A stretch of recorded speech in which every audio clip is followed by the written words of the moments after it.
भैया बाबूजी हम तनी के आगे हाथ जोड़ तनी, अगर तनी के चाह तो के वजह हम खुश रहे तो तनी के चल जा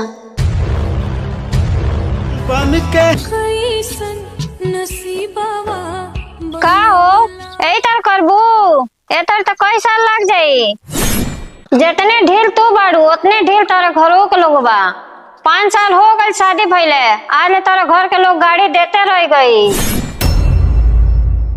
पूरा गांव समाज के लोग कहता कि बबलिया कितना जमीन जायदाद रहते हुए एकर देवरे के बियाह में एगो गाड़ी ले दहेज नहीं मिलल। अजब के खेला खेलावे समैया।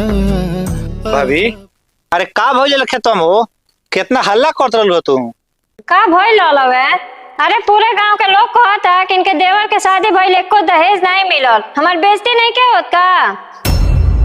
5 साल हो गई एकर बाप आज गाड़ी देते रह गई ना, आ तू बड़ो तो हमरे मर्दे के गाड़ी ले लेके सारा काम कर तड़ो। कह दे जाओ अपना नैहर आ गाड़ी लेके आओ। का सुन तनी हम तू क्या हुआ हमसे पूछे वाला? ठीक कह तड़ी तू कितना लेके आई ललू अपने घर से?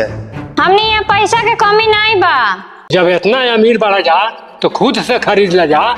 अरे तोरे सन जेठानी हम नहीं देखनी दुनिया में।